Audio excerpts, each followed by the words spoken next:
정진입니다. ஞானானந்த 스님의 연기법 법문 네 번째 시간입니다. 오늘의 주제는 명과 색 사이의 상호 관련성에 대한 것입니다. 오늘도 ஞானானந்த 스님은 상유타 니카야의 자타수타에 등장하는 네 개의 개송을 암송하는 것으로 법문을 시작하셨습니다.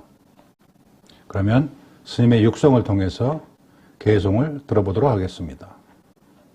또 자타 바히자타 자타예 자티타 파자 땅땅고테메 부친차미 고이망 비자테예 자땅 시레 파티타예 나로 사판뇨 치땅 판냥 체바바양 아타피니페코 빅쿠 소이망 비자테예 자땅 예상가고 제도소제 아비자체 비라지타 키나세와라한토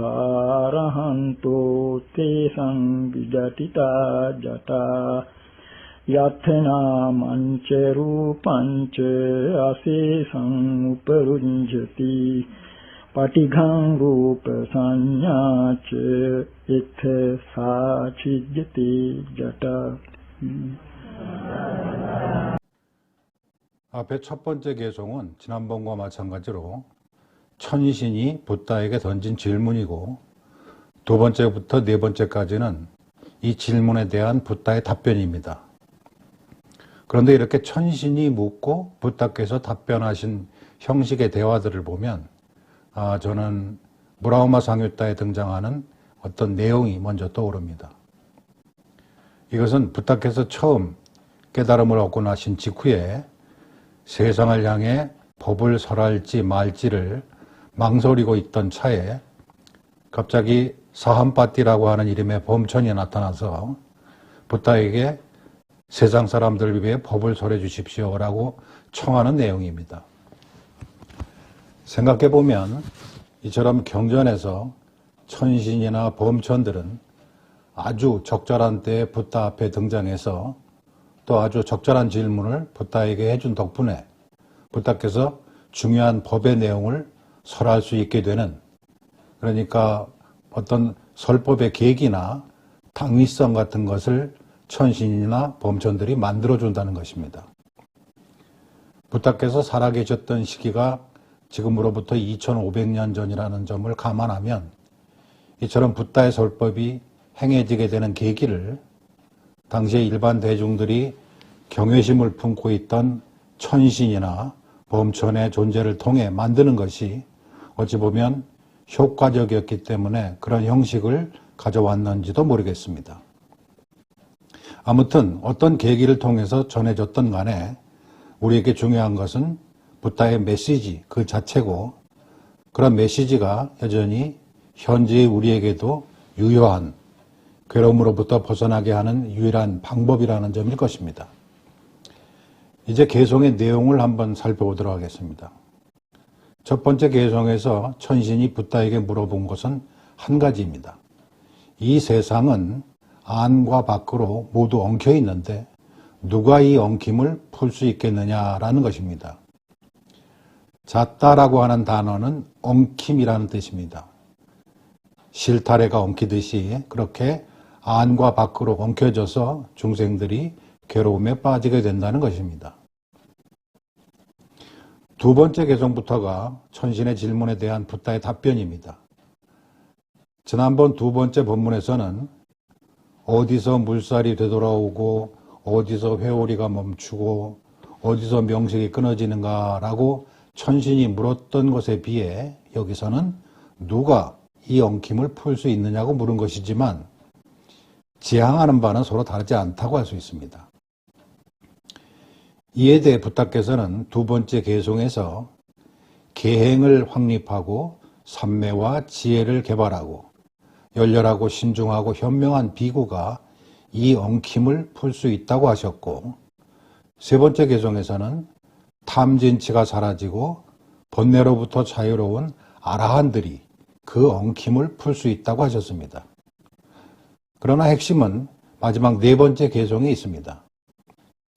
그 현명한 비구와 자유로운 아라한은 어떻게 해서 현명한 비구가 되고 자유로운 아라한이 되는가에 대한 설명이 바로 그 네 번째 계송에 들어있기 때문입니다. 자, 그러면 이제 첫 번째 계송부터 자세히 살펴보도록 하겠습니다. 먼저 여기서 말한 안에서의 엉킴과 밖에서의 엉킴은 무엇일까요? 여기서 엉킨다는 것은 두 개가 서로 엉켜서 하나처럼 되어버렸다는 것입니다. 이에 대해 붓다고사 스님은 주석서에서 이렇게 설명합니다. 여기서 엉킴이란 가래를 말하는 것이며 안으로의 엉킴은 자기 자신에게 필요한 것들을 위한 가래이고 밖으로의 엉킴은 다른 자들에게 필요한 것들을 위한 가래라고 이렇게 설명하고 있습니다. 근데 솔직히 무슨 말인지 저는 이해가 잘 되지 않지만 어쨌든 붓다고사 스님은 주석서에서 그렇게 설명하고 있습니다. 지난 시간에 잠깐 설명해 드린 대로 상자부 불교 국가에서는 붓다고사의 주석서를 기반으로 해서 경전을 해석하고 이해하는 것이 일반적입니다. 하지만 야나난다 스님은 여기서도 이런 붓다고사의 설명과 다른 해석을 제시하는데 그의 해석은 대부분 다른 경전들에서 그 근거를 찾고 있습니다. 즉 경전을 통해서 경전을 해석하는 것이 말하자면 야나난다 스님의 방식입니다. 이런 야나난다 스님은 붓다고사의 주장과 다르게 안으로의 엉킴을 명과 색 사이에 일어나는 엉킴으로 설명하고 밖으로의 엉킴은 식과 명색 사이의 엉킴으로 설명하고 있습니다. 스님이 이런 해석을 제시하는 것은 네 번째 계송의 내용에 근거한 것입니다. 네 번째 계송은 명과 색 사이의 상호 관련성에 대한 내용입니다. 야나난다 스님은 먼저 명이라는 단어는 이름 지음, 네임이라는 뜻이라고 하는 것을 전제로 하고 우리가 어떻게 무언가에 대해서 이름을 짓고 그것을 파악하는지를 자신만의 방식으로 설명합니다. 내용은 이렇습니다. 우리의 손은 5개의 손가락으로 되어 있습니다. 여기서 새끼손가락으로부터 엄지손가락까지의 각각 이름을 붙였습니다. 새끼손가락은 오에다나, 즉 느낌이고 그 다음에 약지는 산야, 즉 인상이고 그 다음에 가운데 손가락은 째따나, 즉 의도이고 그 다음 검지는 파사, 접촉이고 엄지손가락은 마나시카로, 즉 주의 집중이라고 말입니다. 우리가 무언가를 파악하여 이름을 붙이는 과정을 보자면 먼저 우리는 무언가를 느낍니다. 그 다음에 산야라고 하는 것은 느낀 것을 이미지화하는 것 혹은 그것에 대한 인상, 그 영어로는 impression이라고 하는 거죠. 거기에 해당됩니다. 그 다음에 이미지화된 것에 자신의 의도를 붙이게 됩니다. 의도가 붙여진 이미지는 주의 집중과 접촉합니다. 그렇게 해서 우리는 마치 어떤 물건을 5 손가락의 손으로 이렇게 움켜쥐듯이 그렇게 5가지 구성 요소들을 통해서 대상을 파악하게 된다는 것입니다. 엄지손가락에 해당되는 주의 집중은 5가지 구성 요소 가운데 대장이고 최종 결정자입니다. 자, 그러면 그렇게 손에 의해 쥐어지는 그 대상인 색, 루파라고 하는 것은 무엇인가? 그것은 지, 수, 화풍이라는 4가지 근본 요소와 그로 인해 발생한 형식에 대한 정보입니다. 무언가 땅과 같은 딱딱한 느낌, 물과 같은 물렁한 느낌, 불과 같은 뜨거운 느낌, 바람과 같은 어떤 텅 빈 느낌, 그런 느낌들과 그런 느낌들이 조합되어 만들어진 어떤 형식에 대한 정보가 명에 의해서 파악되는 대상인 색이라고 하는 것입니다. 그런데 우리는 명의 5가지 요소들 가운데 엄지손가락에 해당되는 그 주의 집중이라는 것에 주목해야 합니다. 주의 집중은 마나시카로라는 단어를 번역한 것인데 마나시, 즉 마음으로, 까라, 까로띠, 즉 무언가에 집중해서 짓는다라는 뜻입니다. 이것은 비유를 통해서 설명하자면 다리 위를 지나가던 개가 다리 아래 물에 비친 자신의 그림자를 한참 골똘히 쳐다보고 그것에 집중하는 과정과 같습니다. 하지만 개의 경우에는 정보에 대한 잘못된 집중입니다. 내 눈에 무언가가 보였다는 것은 거기 무언가가 실제로 있다는 뜻이다 라고 잘못 이해하면서 봄과 보여짐이 엉켜져서 하나가 되어버린 상황을 만드는 것입니다. 이것을 아요니소 마나시카라 라고 말합니다. 근원으로부터 생각하지 못한 잘못된 주의 집중이라는 뜻입니다. 이에 반해서 근원으로부터 생각한 올바른 주의 집중이라는 뜻으로 쓰이는 용어가 바로 요니소 마나시카로라는 단어입니다. 그러므로 명에서의 5가지 요소들 가운데 엄지손가락에 해당되는 그 주의 집중이 만약 근원으로부터 생각하지 못한 잘못된 주의 집중이라면 그렇게 잘못된 주의 집중에 의해서 파악된 대상은 연기적 현상으로 이해되지 못하고 실체적으로 파악되어 명과 색이 하나로 엉키게 됩니다. 이름이 있다면 거기에 그 이름에 걸맞는 어떤 대상이 실제로 있다라고 여기는 것과 같습니다. 혹시 여러분들이 이런 말을 들어보신 적이 있으실지 모르겠습니다만은 지도는 영토가 아니다라는 말이 있습니다. 지도는 그냥 영토를 상징하고 표현하는 방식이지 그 상징과 표현 자체가 현실 속의 영토를 그대로 나타내는 것은 아니다라는 뜻입니다. 또한 능엄경에서는 우리의 이런 착각을 불식시키기 위해서 만들어낸 단어가 있습니다. 토끼뿔, 거북이의 털 같은 것입니다. 이런 단어들을 통해서 이름은 단지 이름일 뿐이지 그런 이름이 있다고 그 이름에 대응하는 대상이 실체적으로 존재하는 것은 아님을 알게 하고자 이런 용어들이 나오게 된 것입니다. 하지만 중생들은 뭔가 이름이 있으면 그 이름에 대응하는 어떤 대상이 반드시 있을 것이다 라고 믿어버립니다. 그래서 중생들에게는 명과 색이 엉켜서 하나가 되어버린다는 것이니 이것이 바로 개송에서 말한 안에서의 엉킴이라는 것입니다. 결국 이러한 안에서의 엉킴으로 인해서 중생들은 괴로움에 빠진다고 야나한다 스님은 설명하고 있는 것입니다. 하지만 여기서 중요한 점은 명에 의한 색의 파악에는 식이 들어있지 않다는 것입니다. 식은 대상이 무엇이다 라고 인식하는 기능을 말합니다. 명은 5가지 요소들에 의해서 색을 파악하지만 그것은 명과 색 사이에서만 일어나는 기능입니다. 그래서 냐나한다 스님은 명을 formal name, 즉 색적인 명, 또 색을 nominal form, 즉 명적인 색이라고 번역하셨던 것입니다. 하지만 중생들은 잘못된 주의 집중으로 인해 중생들에게 있어서의 명과 색은 마치 물살이 서로 간에 엉켜서 하나처럼 돌아가면서 생기는 소용돌이처럼 그렇게 엉켜버린다는 것입니다.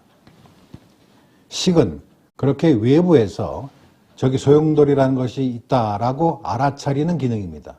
하지만 중생들은 여기서도 또 잘못을 저지릅니다. 식이 있기 때문에 거기 명색이 드러난다라고 알지 못하고 내가 무언가를 인식한다는 것은 거기 인식하는 주체와 상관없이 어떤 대상이 별도로 따로 있다라고 잘못 이해하게 됩니다.